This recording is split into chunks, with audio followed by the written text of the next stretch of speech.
I discovered to my own amazement that that kid was alive and very vital, very full of energy, intact inside me.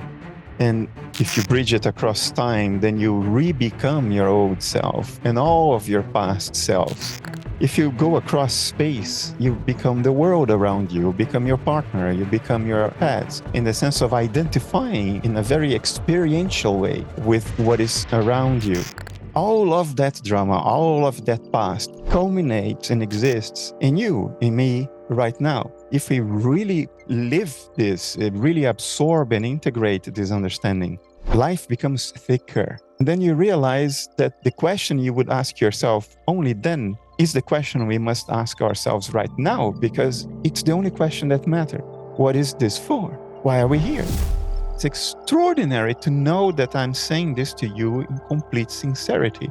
I am grateful for the act of sheer insanity that almost drove me to suicide twice.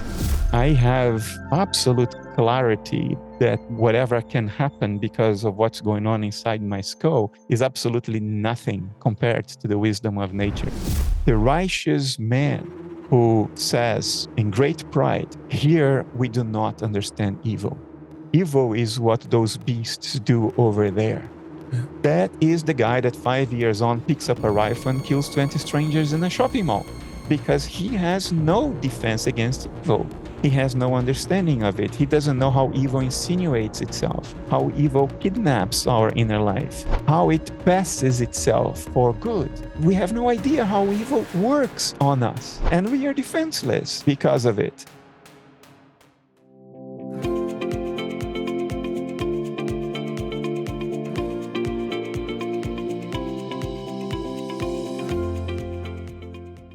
Okay, welcome to the show. I'm joined here with Dr. Bernardo Kastrup. So to get started, I'm going to read out a quote from Bernardo's new book. The quote is, "I am never alone. I see countless faces in the mirror, many of which are ancient, remote, even pre-human. The dead are alive in us. They expect us to live their unlived lives, achieve their unattained goals, complete their unfinished work, turn over the rocks they couldn't turn, so together we can realize our common purpose." So to get started, Bernardo, could you just maybe expand on this quote and the significance of it? All right.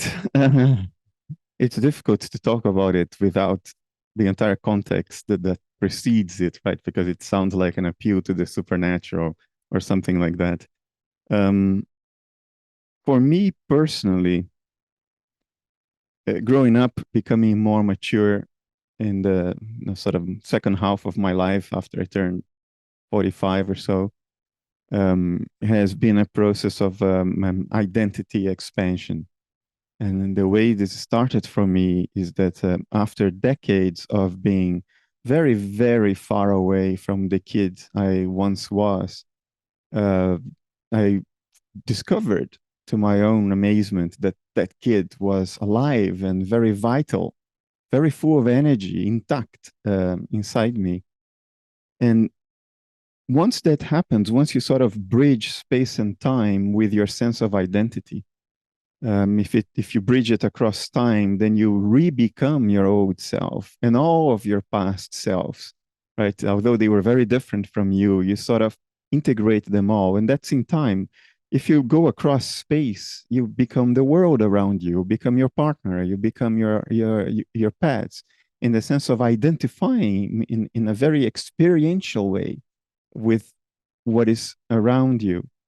And the culmination of that process, which under my own philosophy, analytic idealism, it has a perfectly reasonable, rational, ontological ground.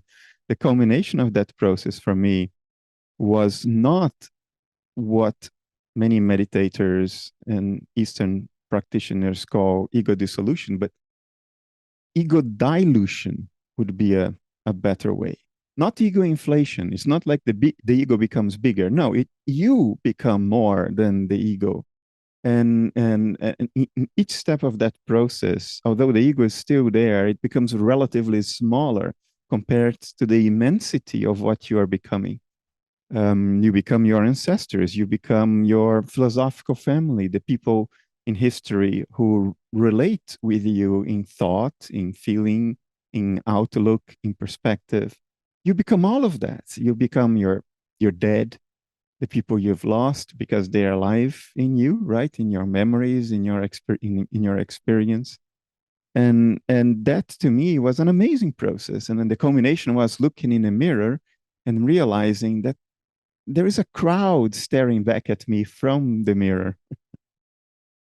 I think this is such a beautiful idea. And the metaphor you use in the book that really brought it home for me was this idea of, if you're reading the Odyssey, if you pick up, say, page 300 and start reading it, it's not going to make any sense. It's not going to have any meaning. It's the pages that have gone before and the pages that come after that give the page its meaning, and the same with our lives. Absolutely. We have a kind of a present moment myopia, and it's reinforced by a notion, an insight from Eastern philosophy and spirituality, which is very true, but we misinterpret it, which is the notion that only the present exists. That is true. There has never been a past except for the memories you experience in the present. There has never been a future apart from the expectations you experience in the present. When the future comes, it's not the future, it's the present. All right. Um, but we we proceed then to conclude erroneously that if only the present moment exists, then the past and the future are irrelevant. They don't really have ontological substance. They don't really exist. They are not substantial. And I think that's an error because both the past and the future exist in the present. And therefore, they are as substantial as a snapshot of the screen of your perception in the present moment. Um, but because we have this notion that somehow only the present matters. I was just commenting on the idea of, when you think of the metaphor of a book, a page Oh only yeah, makes yeah, yeah, sense yeah, yeah, linked with the yeah, past and future. yeah. So linking back to the passage you described, if you open a book in the middle and you start reading, it makes no sense. Um, because we are so myopic about the present, that becomes our experience of life. We are always reading a book we just opened in the middle. We lack context, and therefore we lack meaning. We are not couched in a context that gives us not only reassurance and belonging and comfort and warmth, but also meaning, perspective, purpose, a sense of direction. And that you can only gain, I think, if you embrace both past and future, not as things that either aren't anymore or aren't yet, but things that are eternally. They always are. Your ancestors always are. The entire drama of humanity that has brought you to that seminal moment called your birth, all of that drama, the entire novel, the entire passion of Homo sapiens, and what preceded us, all the way back to Homo habilis, and the other hominins before us, and the drama of life, all of that lives now in you. All of that drama, all of that past culminates and exists in you, in me, right now. If we really live this understanding, not only acknowledge it conceptually because it's obviously logically true, but live this, really absorb and integrate this understanding, life becomes thicker, more substantial, less banal, less airy and unimportant. It gains inertia, it gains substance, importance, and meaning. I'm actually taking this idea quite seriously at the moment. So I'm lucky that I have three grandparents that are still alive, and I'm working on a project now where I'm like interviewing them about their childhood, their parents, just what life was like for them, because the conversations I've had in the past that have been most meaningful have been with them about their context growing up. And I want, if I'm lucky enough to have my own kids someday, I want them to be aware of what life was like for them too. So it's a micro application of the idea, but it still, I think, is a big source of meaning, you know? Um, Absolutely. so Another another idea I really thought was counterintuitive in the book was this idea of the Western mind's engagement with the material world. And you make the very astute observation that it's no accident that the Son of God in the West was a carpenter. I think this is really insightful. Can you just expand on this a bit, please?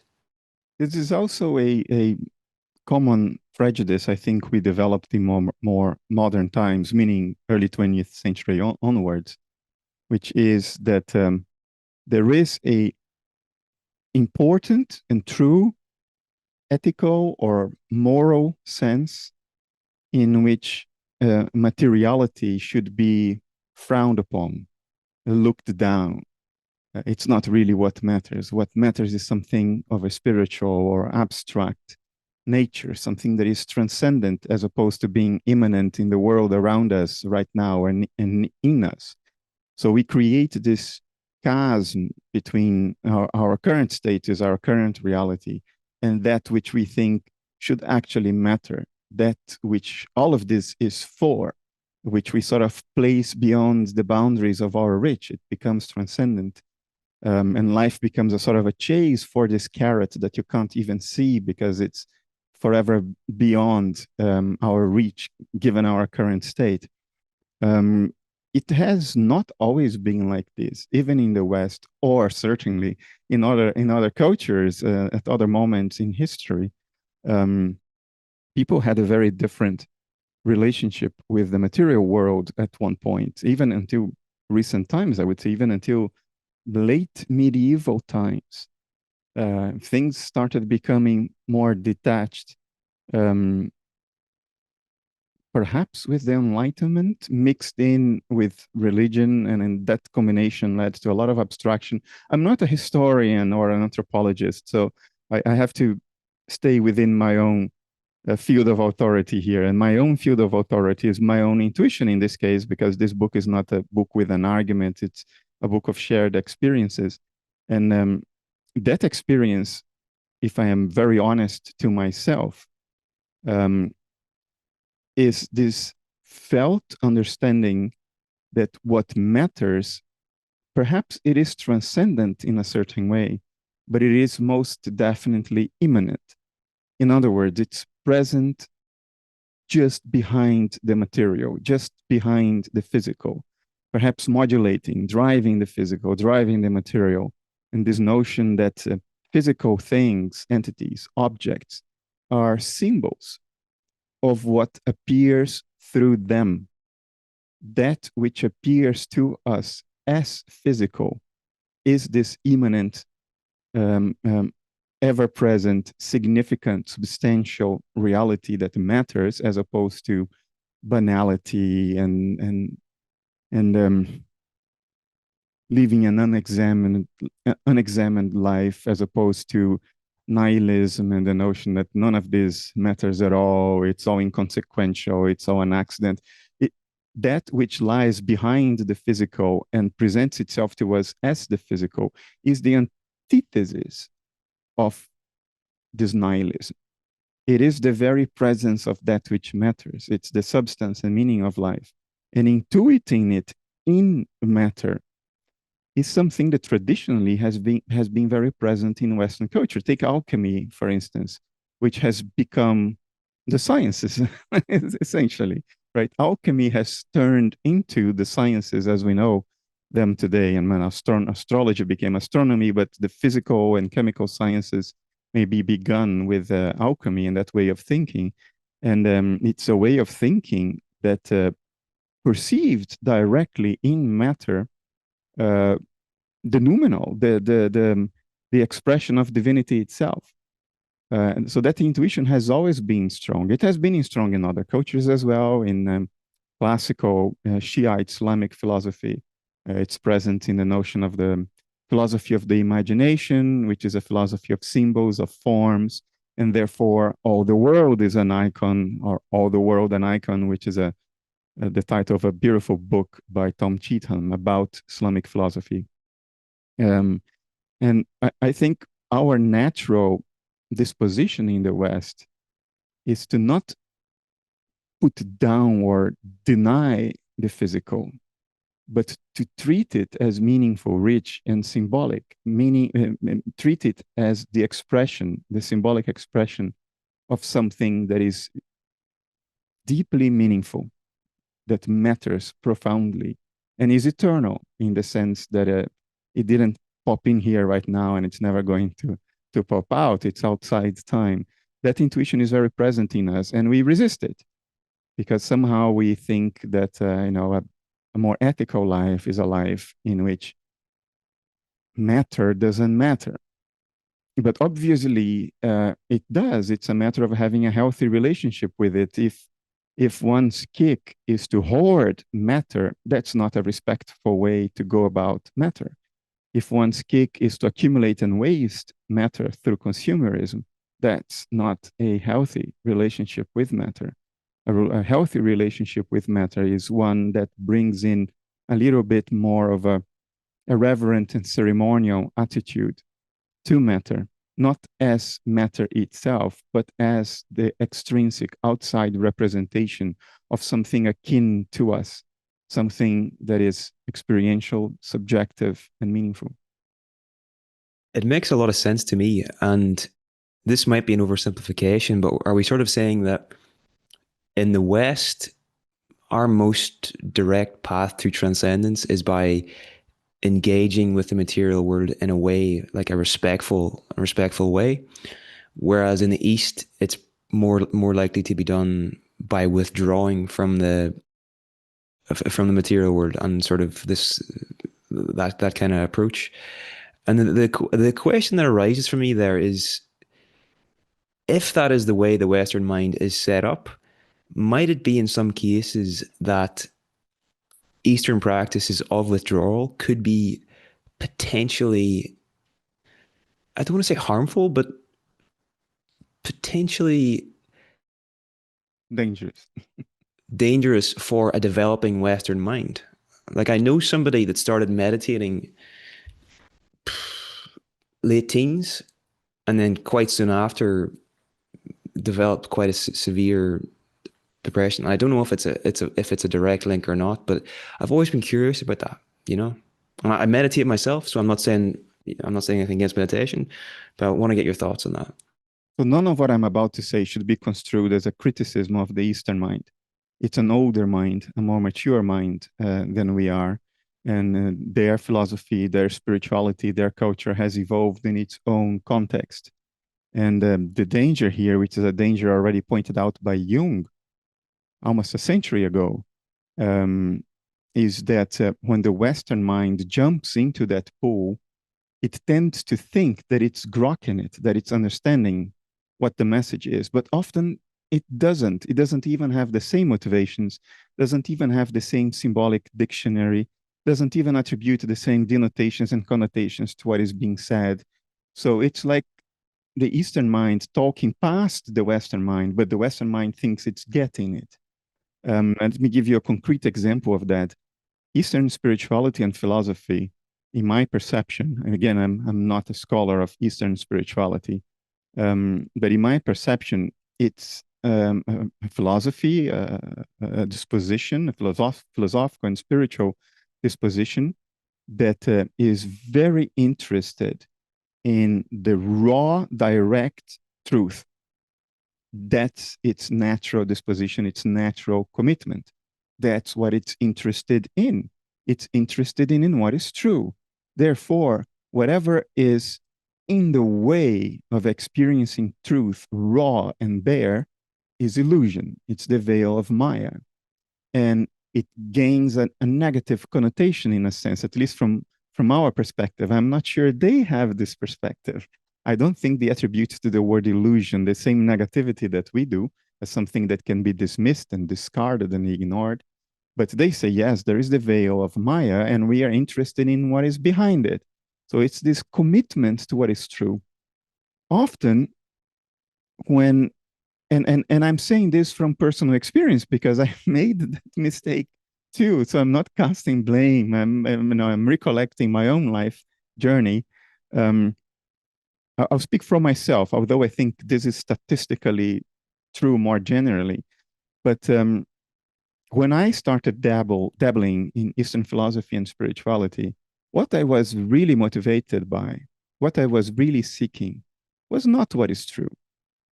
What I was really interested in is suffering less. Stop the suffering, stop the shit show, find a way to not suffering anymore. And to Western ears, enlightenment, nirvana translates directly into then I'm not suffering. To Eastern ears, it translates directly into figuring out what's going on. Now, it may be that if you figure out what's going on, suffering will reduce or disappear. But the motivations are very, very different, and there is tremendous danger into pursuing a path that is meant for unveiling what is ultimately true with the goal, the motivation, the drive of suffering less or stop the suffering. The path was not constructed for that, even though it may have that as a side effect. So these are the dangers. Jung pointed it out decades ago that the Eastern culture is older, that its orientations are implicitly based on the dispositions of the Eastern mind, not those of the Western mind, not the cognitive prejudices and connotations and denotations and drives and motivations of the Western mind.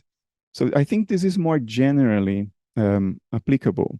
I think it's entirely valid for Westerners to dabble into Eastern philosophy and spirituality. I go further. I would say it was Eastern philosophy and spirituality that saved our collective butts in the 20th century when we were in the grip of the darkness of behaviorism and logical positivism and eliminativism and nihilism, existentialist nihilism, and all that stuff.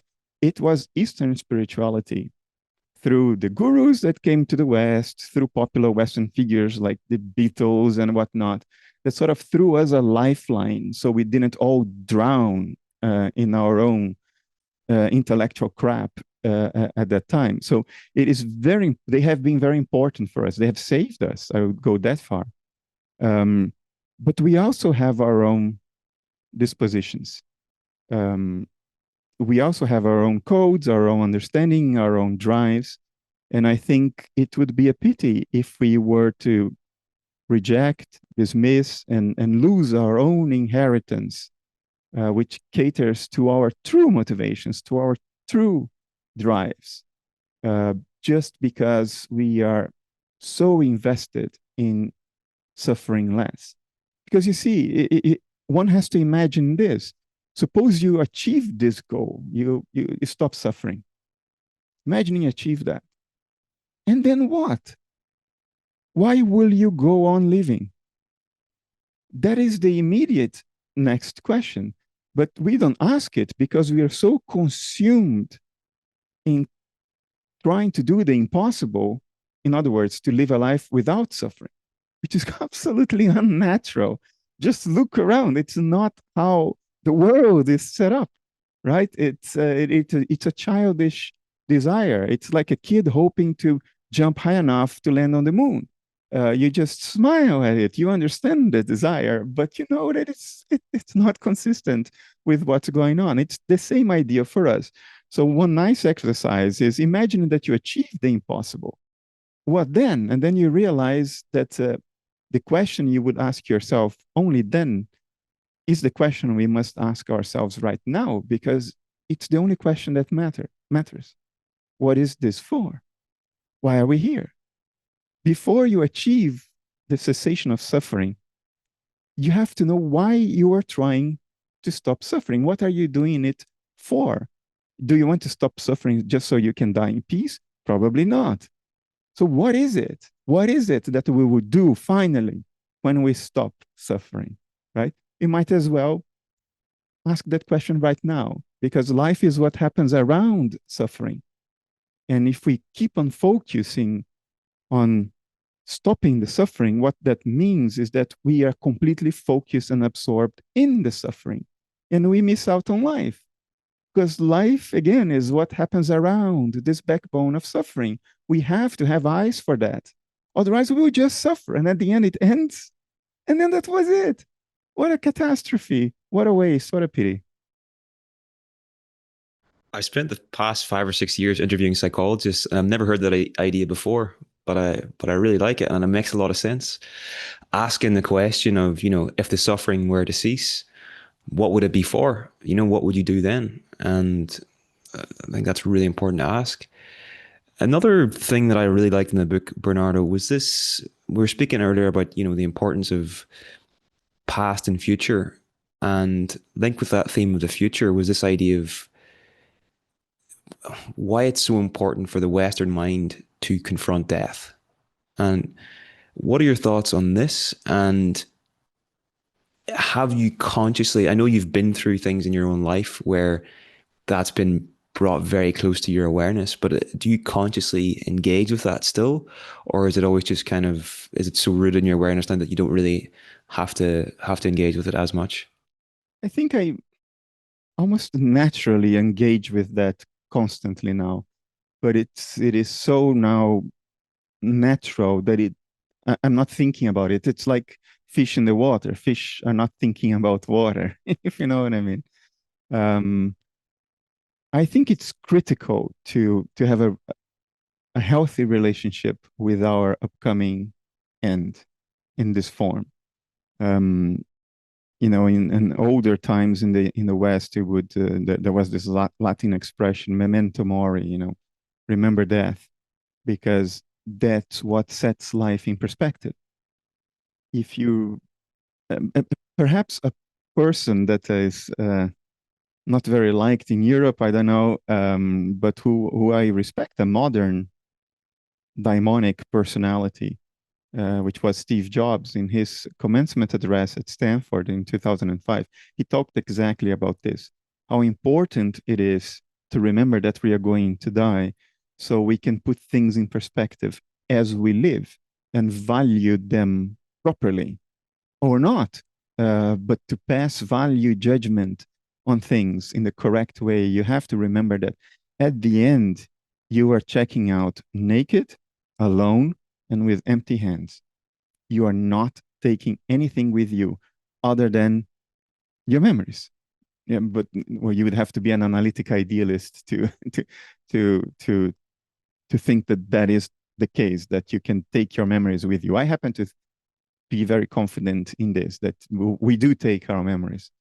Um, but everything else we are ashamed of, like when you were humiliated at school, or when you were passed for that promotion at work, or when your partner rejected you and divorced you, all these things that grieve us, the regrets of things that we failed to do,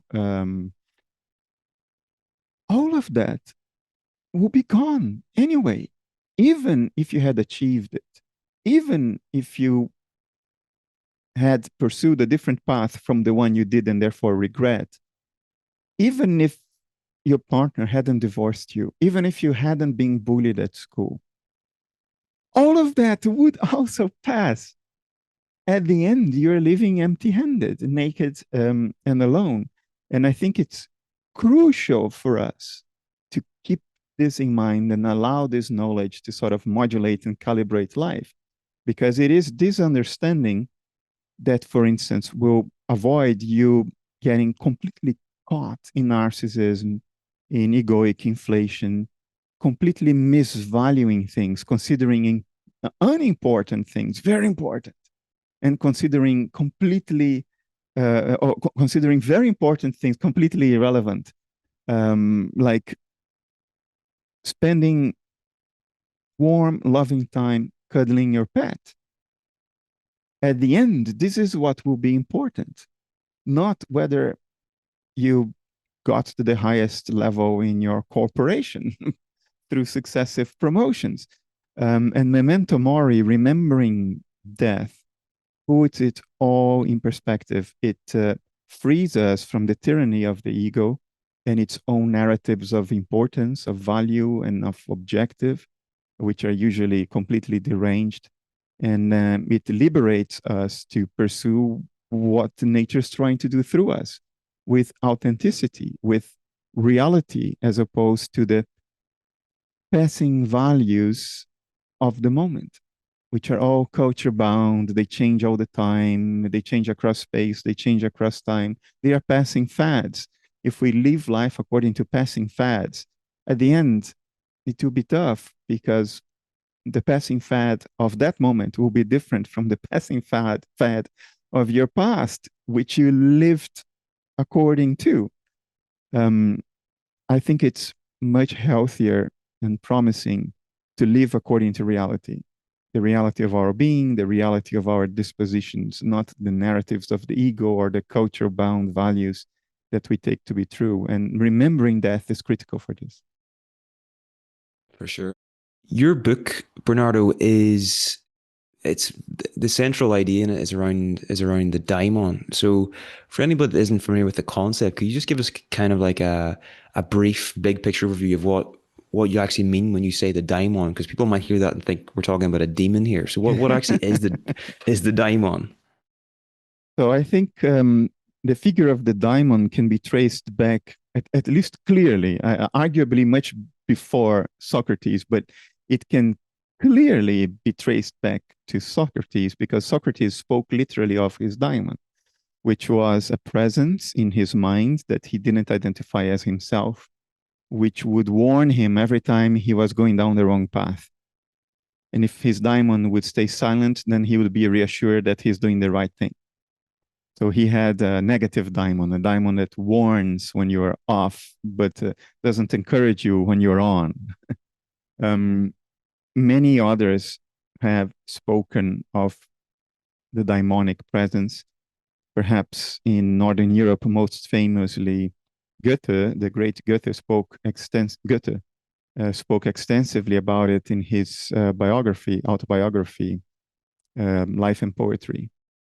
Um, he his view of the daimon was a more negative one. He thought, for instance, of figures like Napoleon, who he met multiple times, and Napoleon gave him a medal, and they had a relationship that landed Goethe in trouble because Weimar was only aligned with Napoleon because of the military power of Napoleon, but it was not cool in Weimar society to be a proponent of Napoleon, especially when you are the Duke's best friend, which is what Goethe was, right? So it landed him in trouble, but he couldn't resist the man. He couldn't resist the charm, the presence of a Napoleon, which he explained to himself as the presence of the daimonic, the presence of a force that is beyond personal. It's a bigger force than can be identified with a human being, but which can possess and drive a human being, which then becomes an incredibly powerful human being and therefore a very dangerous human being as well. So, in general, throughout Western philosophy, this sort of common denominator of what different philosophers and poets and scholars have written about under the label the daimonic or the daimonic um, is this not purely personal, but perhaps not completely impersonal presence um, that lives through the inner life of a human being and expresses itself through the actions, feelings, and thoughts of a human being, but which isn't the human being and therefore requires another name. In the original meaning, the daimonic was not a term that entailed any moral or ethical choice. It was not good, it was not bad, it was a force of nature. We don't speak of a tornado or a tsunami as evil. Neither do we speak of the rains at the end of a drought as angelic. It just is. It's just what nature does. So the daimon is like that. It's an impersonal force of nature that expresses itself through personal selves, through us. And a modern, clean, metaphysically sound definition of the daimonic would be this: we didn't parachute into nature, right? We didn't parachute into life. We were created by nature. We are made of nature. We are expressions of nature. To think, therefore, that there is no expression of the impersonal within us is absurd. Of course there is, because we are creations of the impersonal. The personal only exists when the impersonal creates it. Just like the apple blossom only exists when the apple tree creates it, right? But we are neurotic apple blossoms who think that we are our own thing, that there is no expression of the impersonal will of nature, to use Schopenhauerian language, through us, that there is no want of nature that expresses itself as our instinctive, spontaneous wants, that expresses itself as our instinctive, spontaneous values, sense of meaning, purpose, sense of direction. It's completely naive to think that all these things are just engendered by a completely personal ego. It is absurd. It's like an apple blossom saying, well, my life's about me, right? And therefore I should stay open and fresh forever. Well, if he would get, if the apple blossom would get it its way, it would be the end of apple trees, because there would be no apples and apple seeds to create the next generation. So in conceptually and rationally and logically clean idea of the daimonic is that because we are products of impersonal nature, we are also expressions to a large extent of impersonal forces that act and want through us. And that is perfectly natural and okay. There is nothing paranormal or supernatural or woo about it. It's perfectly okay that we have wants that we don't understand, that we have goals that are not aligned with our personal safety or convenience. It's completely understandable that we also have the opposite of wants, that we also have fears that we can't justify to ourselves. It's completely okay to wake up one day and say, I need to do that with my life. And then your family confronts you and your friends confront you and say, why are you wanting to do that? This makes no sense. It doesn't contribute to your personal success. And then you still think they are right, yet I cannot resist. That's what I feel I want. Well, that's the daimon wanting through you. The daimon doesn't explain to you why it wants that. Just like the apple tree doesn't explain itself to the apple blossom. It just does apple treeing, which entails creating and then killing apple blossoms so there can be apples and next apple trees. Same thing with us. So, under a modern definition, the daimon is the expression of the impersonal nature as it pushes through us to express itself in the world. And there is nothing irrational about it. Could we go as far to say that the daimon has a telos in the sense, and obviously this might be a stretch, but in the sense that, you know, it's sort of there and it might spot an individual that could be a useful tool for nature, a useful tool for the collective, and it goes and then almost like, and I'm using inverted commas here, possesses the person to pursue a certain project or path or et cetera, et cetera. Like, what are your thoughts on that? That's my intuition. Of course, this is difficult to accommodate into a neat, defendable philosophical framework or a defendable metaphysics, because there is a sense in which we are partly personalizing the daimon.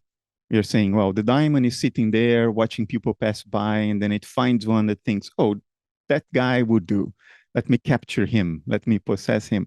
So we are already sort of personalizing the daimon a little bit. But under Jungian psychology, the impersonal forces of nature as they want through us, Jung called it the collective unconscious. Freud called it the unconscious in general. Jung sort of defined the hierarchy. So the collective unconscious is impersonal. The personal unconscious is, of course, not impersonal. But Jung himself would say within this impersonal collective unconscious, which is just nature, naturing, natura naturans, as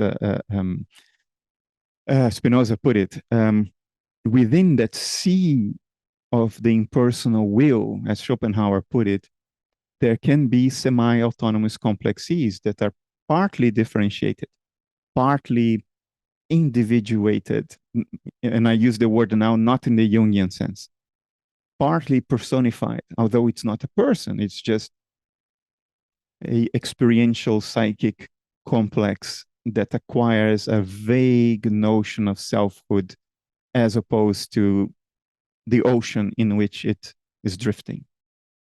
So Jung called it semi-autonomous psychic complexes in the collective unconscious. So if you take Jungian metaphysics seriously, which I did, I wrote a book about it to sort of translate Jungian metaphysics into sort of grounded, conceptually clear analytic philosophy.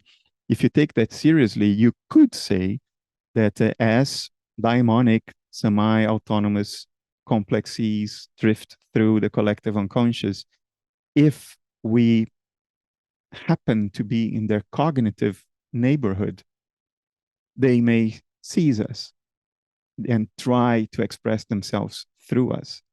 Again, under analytic idealism, there is nothing incoherent in what I'm saying. It's perfectly defendable in both logically and empirically.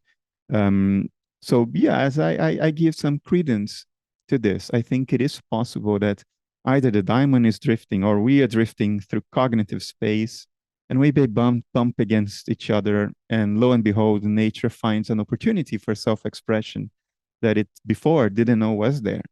But once it senses it, it pushes through it to express itself. Yeah, I always had this impression that my daimonic life began when I was young, and I just happened to turn the wrong corner, and there was a daimon there, and I thought, oh, that kid will do, and then my life began in earnest.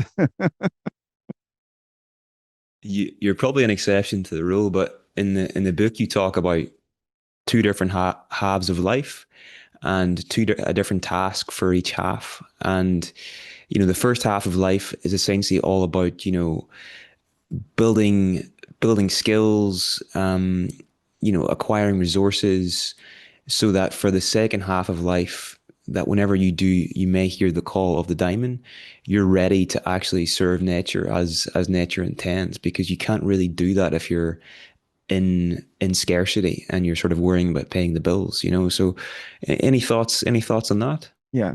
Well, let me just first give the proper attributions. I didn't come up with this idea of first and second half of life. This can be traced back to Jung, and of course, James Hollis in the 90s uh, elaborated on it a lot more. And what he did, I could never even approach. He really elaborated on this notion in a way that we can now apply, in a way that we can now read and gain insight into ourselves on the basis of his elaborations of this notion of two lives. Finally, a second disclaimer: these halves are not necessarily halves. There can be a bigger half and a smaller half. It's just a metaphor for the spectrum of life, and that at some point you cross a region of that spectrum which changes the rules of engagement of life, changes the goals of life, changes the game, changes what the game is about. So if you're playing checkers before, you're playing chess afterwards, or the other way around, I don't know. The rules change. And this is again extremely natural. Early in life, we have to acquire skills, we have to mature, we have to learn about the world, and we have to carve out a space in the world for ourselves. Even literally, you have to have a roof over your head. You have to have the means to put food on the table, otherwise you cannot continue to exist. And preferably, you have to have enough resources to not have to think about your subsistence all the time. Otherwise, you're completely absorbed by the needs of your subsistence, and you never have an opportunity to express something in the world, to express nature in the world in the way nature wants to express itself through you, right? That's the first half of life. And our culture gives us all the rules, all the best practices. There are libraries written about how to play the game, of the first half of life. This is a point James Hollis makes very compellingly. The culture helps us. We know what we have to do. We need to go to school, need to find a job, need to grow in our career, preserve our reputation, have a group of reliable friends, and therefore we have to be also express some loyalty and be reliable to them. Marry, have a partner in life that can go through life with you, or not marry, but have a life partner that can sort of, be your ally, hold you when you're about to fall or help you get back up when you do fall. The culture gives us all of that. But then you arrive. You have your home, you have your job, which doesn't occupy all of your time, 40 hours a week. You have your partner, you have some reserves in the bank, so you're not desperate about how you're going to pay for health insurance next month or your mortgage. You have some degree of security and tranquility. And now what? Because up to that moment, you had lived for that moment. Now you have arrived where you're all the way trying to get to. You have arrived. You have your salary. You have your partner. You have a little money in the bank. You have carved out a place in the world for yourself. And now what? What do you do now that you are standing on your little podium? What is life all about now? Because before this moment, life was about getting here. And nobody had any doubt about that. Everybody out there in the first phase of life is trying to get an education, a good job, grow in their career, save some money, have some social influence, some reputation, some power. Everybody is very clear-eyed about that. That's what they're going for. And now you arrive. And then what? Here, our culture gives us nothing. There are no books, let alone libraries.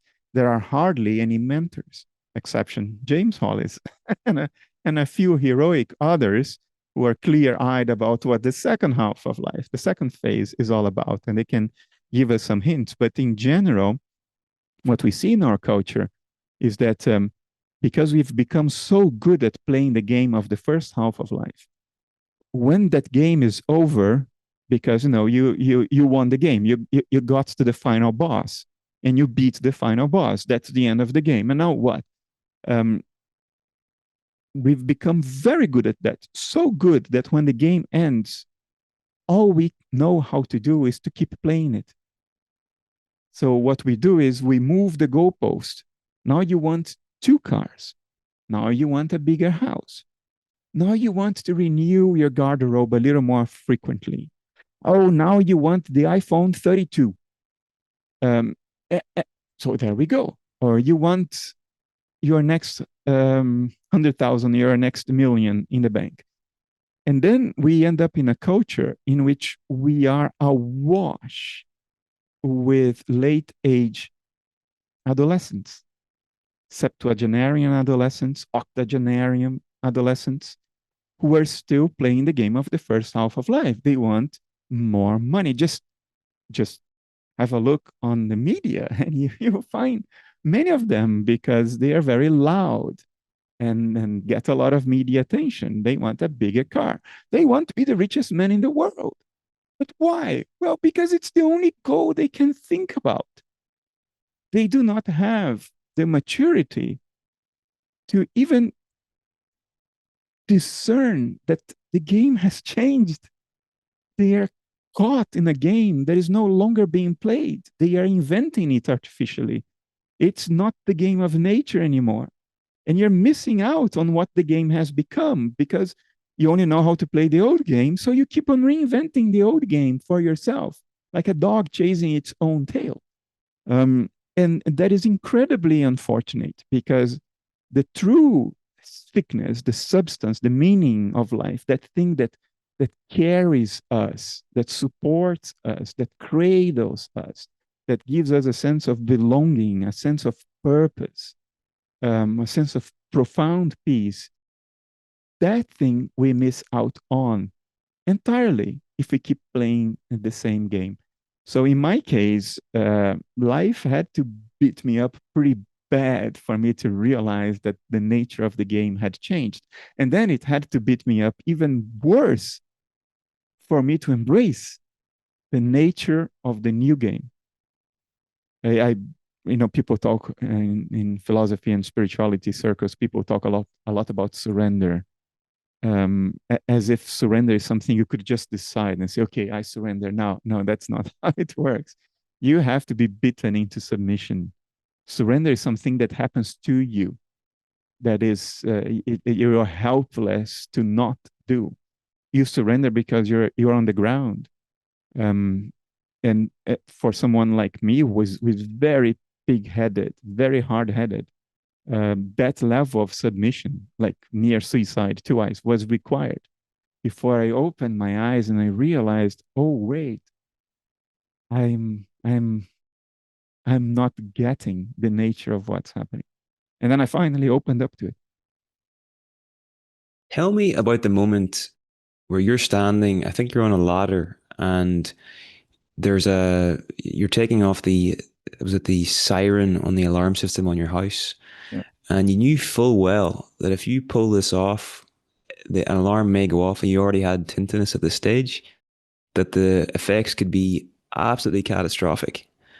But you went ahead. And I suppose the question that comes to my mind here is, if you had a time machine and you could go back to that moment, knowing everything that has happened and having full context, would you do the same thing again? Because it's worked out quite Uh, well, but well, if you say knowing everything I now know, then I wouldn't do it because I learned my lesson already. So, and then I wouldn't do it.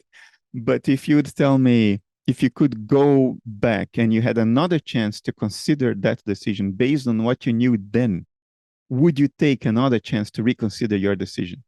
the I would. question, Yes, the thing is, you wouldn't become Bernardo Kastrup as you are today had correct, you not pulled it off. You would have stayed in the same path. correct. So that was a blessing.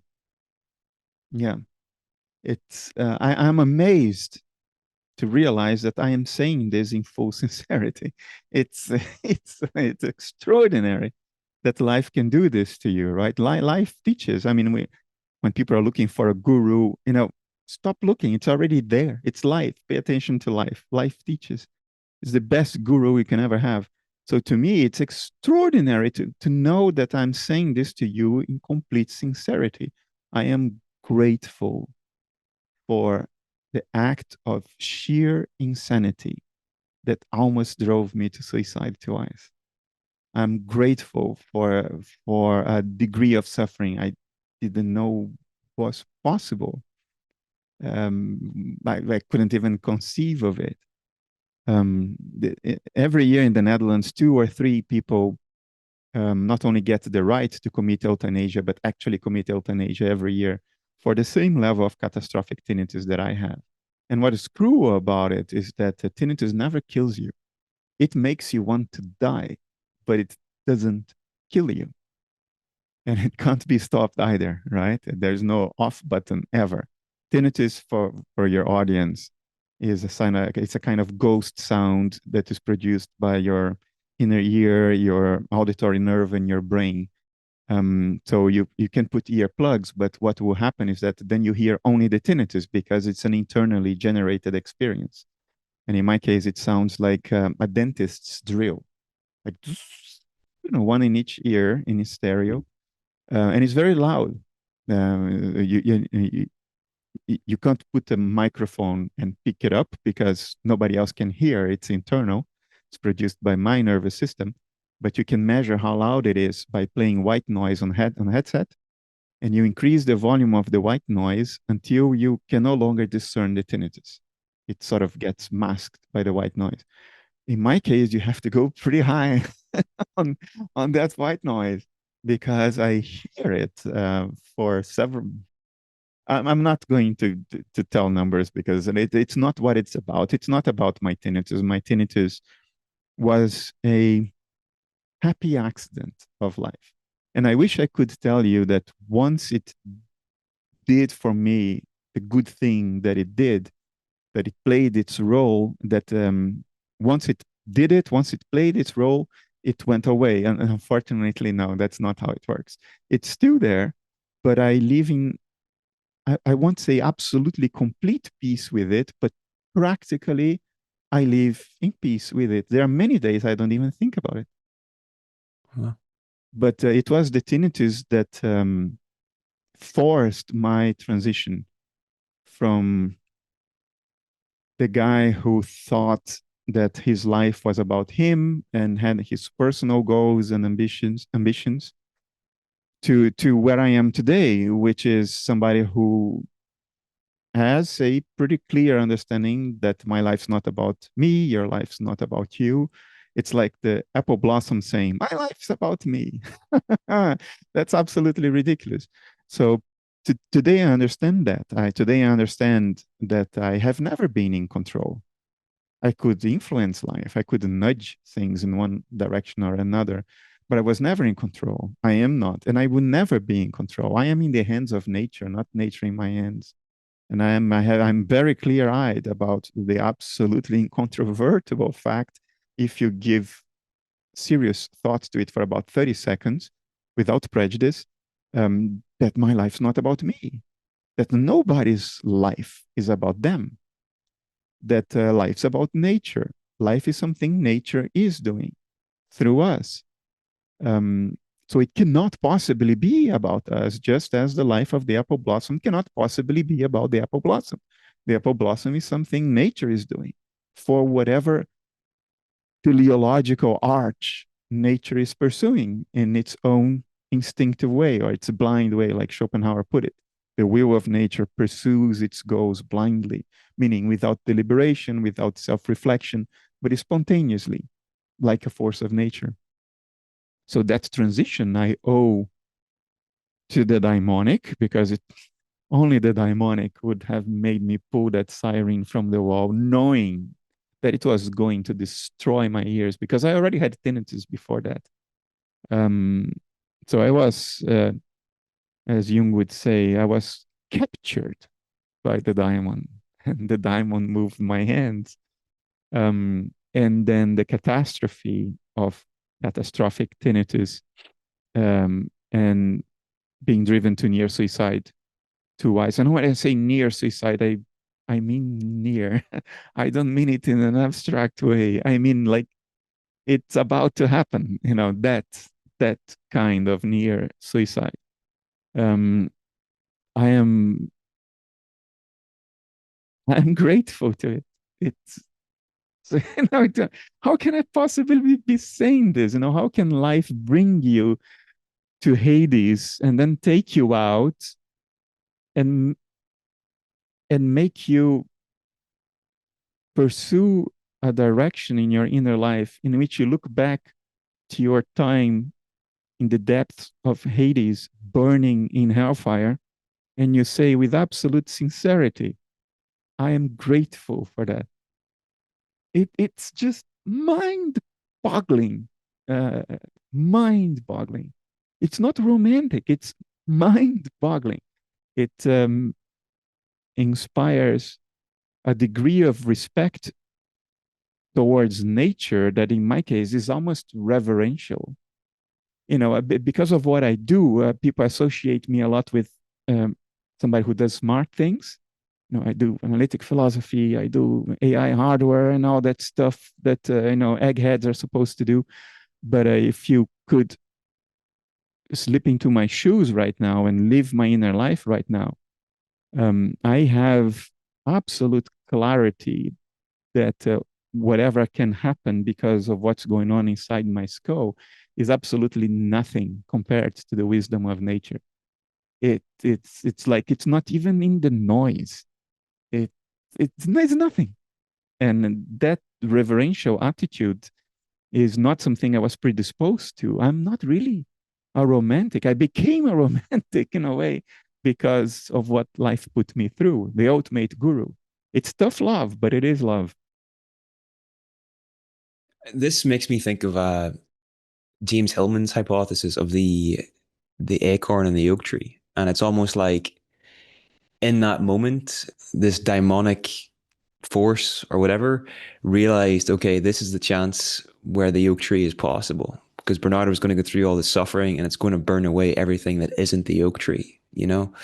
I don't know, that just came to mind. Last question before we wrap up. I know you've a great reverence for nature and you really do take the call of the daimon seriously. Would you go as far as Socrates, do you think?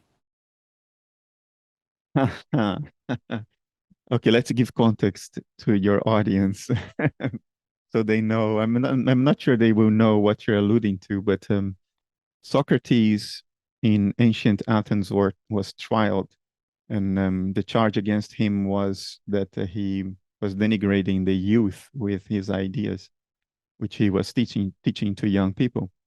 And he chose to not defend himself against the charges during his trial. And he could have defended himself, and he would get away with no punishment. Or at worst, he would get away with exile, which was pretty bad for an ancient Greek, by the way. It's not like us today that if you're exiled from your village, well, to hell, I'll build up a life somewhere else. For ancient Greeks, it was the next worst thing after death itself. But he would have lived if he had just opened his mouth to say something in his own defense. But during the trial, he felt that it's difficult to get into his inner life, especially because this is a secondhand story by Plato and the other followers of Socrates who were with him. But for some reason, he felt compelled to not defend himself. And he was paying attention to the voice of his daimon, because every time he would make the wrong choice, his daimon would say, "Nope, don't do that." So he was waiting for his daimon to jump in and say, "Nope, don't be silent. Defend yourself. You're going down the wrong path." His daimon was silent. And so he didn't defend himself, and he was condemned and sentenced to death. His execution was through drinking hemlock. If you drink enough hemlock, you will die. And so he drank a cup of hemlock and he died. So he went that far for his daimon. I don't think I I am that quality of person that Socrates was. I think the level at which I am perceived today by others is it already far surpasses the quality of what I know myself to be, if you know what I mean. I am a worse person than people think. That's what I'm trying to say. And I'm not saying this out of modesty. I've passed the point where I care about modesty. I'm too interested in what is true now to even dedicate cycles of my processor on am I being modest or not. So I'm being sincere here. So given that I'm already perceived to be a much higher quality person than I am, no, I don't think I would go as far as Socrates. But I also don't think the daimon ever asks of us something we can't fundamentally do. Nature is not stupid in that sense. It chooses the right tools for the job. It will not pick up a screwdriver to hammer in a nail. So it doesn't pick us to do something we can't. Nature wouldn't pick me to provide the example of Socrates, which in modern Western culture is very close to the example of Jesus the Christ. It's the same idea, right? You do not honor the accusation against you by defending yourself. You stay true to your own truth, to your own reality. And then you pay the price for that, and that price is daimonic, because you're supposed to provide an example that will go down the eons through storytelling, through culture, an example that speaks louder than entire libraries of books. That's what Socrates' daimon asked of him. That's what the Godhead asked of the Son of God. Um, I don't think they would ask me because nature is wise enough to know I wouldn't deliver. I couldn't even kill myself when I couldn't bear living anymore. At least you hope so, anyway. You hope you're not going to get that call. Um, Nature will, I intuit, and I say this at the very end of the book.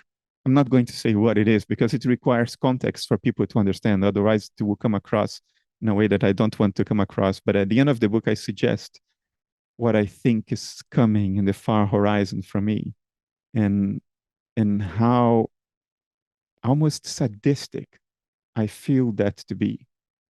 If nature asks of me that, I feel it's almost sadistic because it's like made to order to agree with me.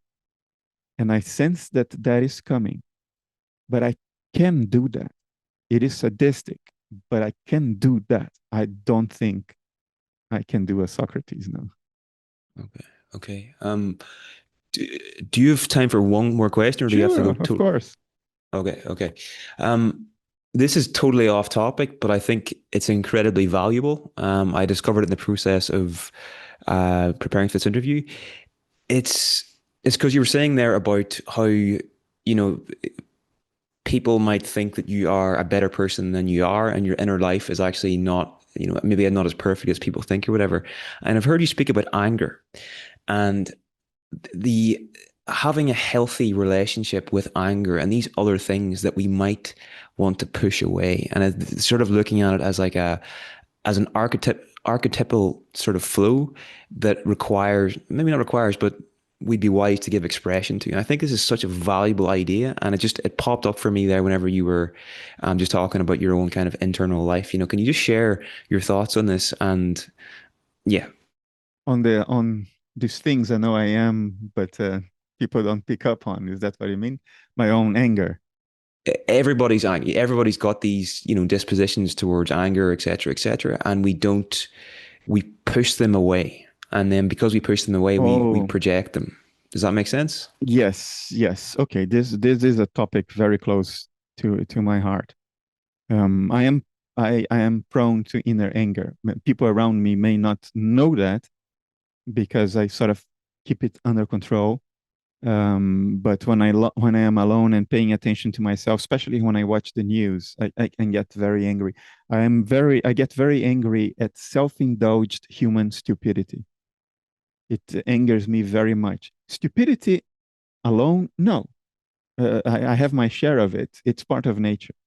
But when you indulge your stupidity, that angers me a lot. And there is a lot of self-indulged stupidity around, and it pisses me off. I also get angry in traffic, but that's a minor thing. Um, Anger, I think if we know how to express anger, it is all right. It is better to express it than to bottle it up. It becomes somatized and translates into illness.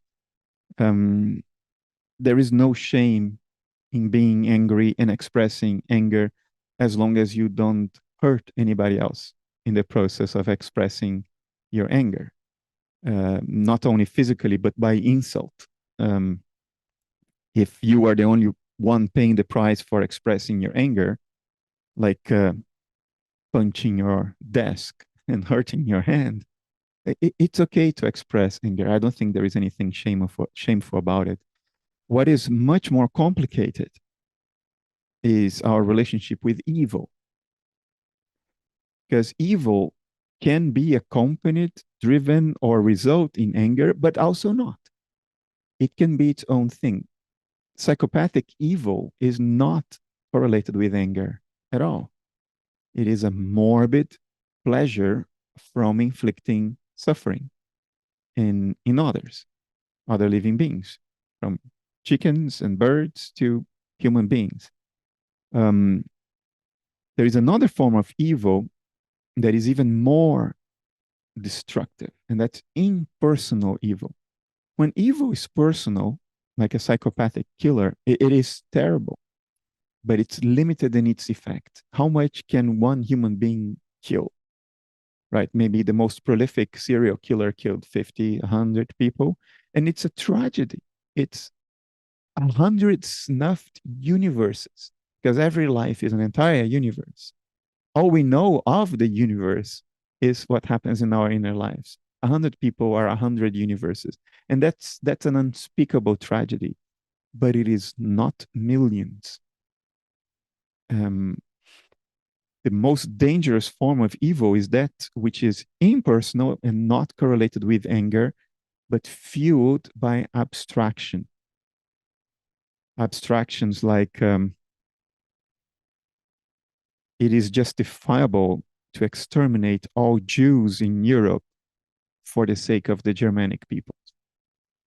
When you believe a rotten conceptual idea and you act on that belief and you remove yourself from the network of empathy that keeps us human, and you remove yourself from that through abstraction, other lives become theoretical abstractions, and your actions become justified by theoretical reasoning, decoupled from empathy, decoupled from the suffering that results from your actions. When you become clinical in choosing your actions based on your own deranged, abstract theories, that is the most dangerous evil. It's alive and well right now in Russia. The head of the Russian state right now is somebody who conceived a entirely unempathetic theoretical abstraction that the only way to defend the safety and prosperity of the Slavic peoples is to kill, maim, and torture the Slavic peoples. Because that's what's happening. Russians and Ukrainians alike are torturing, killing, and destroying one another for the sake of the safety and prosperity of the of the Russian and Ukrainian peoples, who Putin himself considers Russians. Therefore, part of the people that he's trying in his deranged conceptual abstractions to look out for. Um, that is the worst. Now, what makes evil, I think, so prevalent in our history and into this day is that we have a very naive relationship with it. We think that the way to go about evil is to put distance between us and evil, to the point that it has become embarrassing or morally reprehensible to understand evil. It's like somehow understanding evil contaminates you. It makes you evil if you understand how an evil mind works. This is incredibly dangerous because we cannot manage or control that which we do not understand. That which we do not understand controls us. And that's why it's an expression I use in the book. The righteous man who says in great pride, um, here we do not understand evil. Evil is what those beasts do over there. That is the guy that 5 years on picks up a rifle and kills 20 strangers in a shopping mall because he has no defense against evil.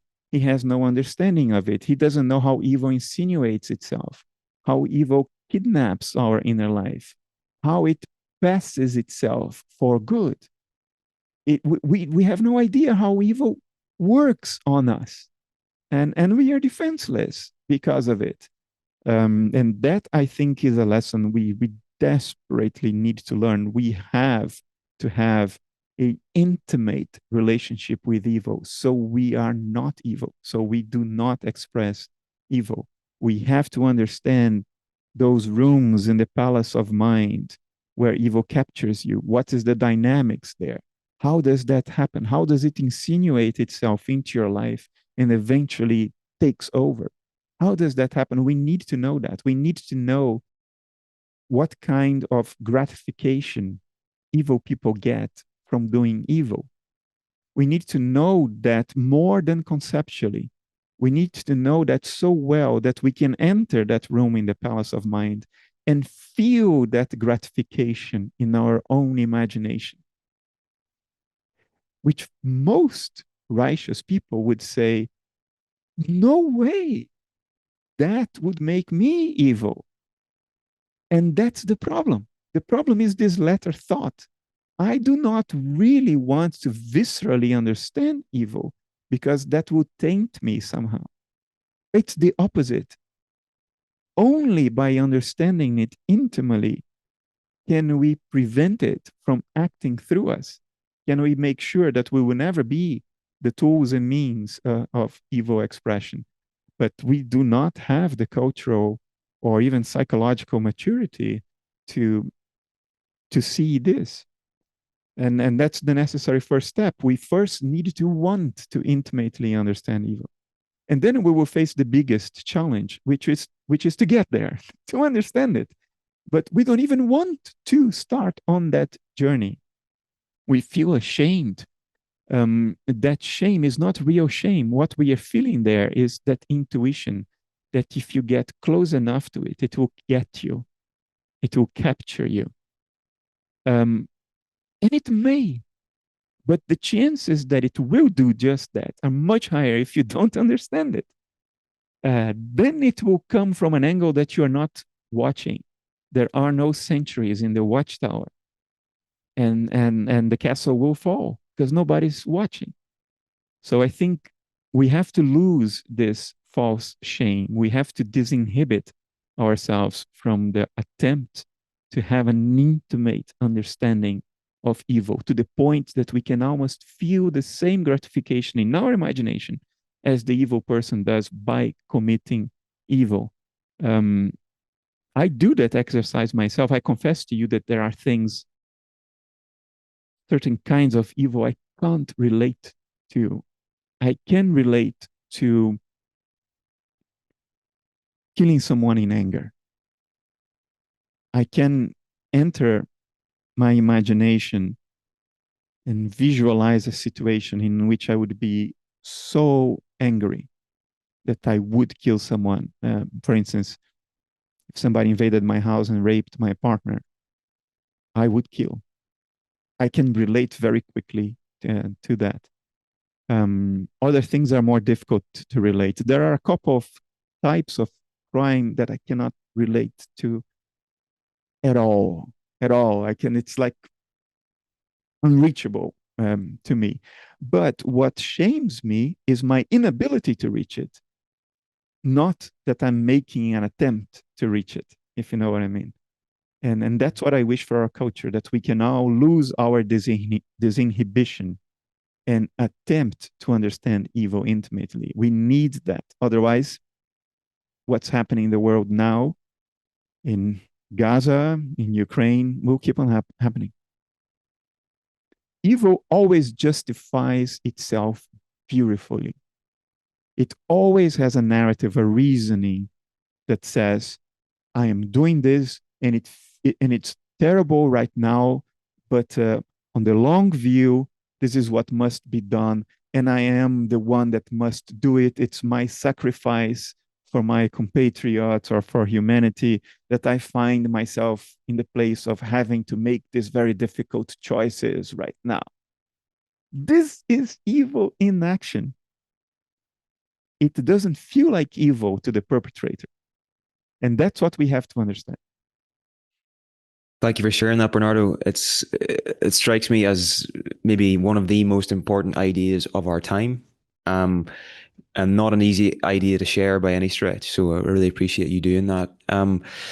I read a lot of books in preparation for these interviews, and but to be honest, like was probably one of the best books I've read in the past couple of years. It was fantastic. Oh, thank Highly you, recommend it. The Daimon and the Soul of the West, is that the title? Yeah. Yeah, it's this one here. I usually don't promote my books so explicitly, but since you ask for the title and I have it here in front of me. It's worth a read. Anyway, Bernardo, I'll let you go. Thanks a million. Thanks for talking to me. Appreciate it, and I'll take care. If you enjoyed this episode, you might also enjoy getting our 7 Insights newsletter. This is a once per month email where I share 7 of the most valuable insights I've uncovered in the previous 30 days. It includes book, podcast, and documentary recommendations, as well as questions and quotes specifically curated to help you live a more creative, intentional, and meaningful life. It currently goes out to over 50,000 subscribers each month, and if you're interested in joining them, you can sign up at 7insights.org.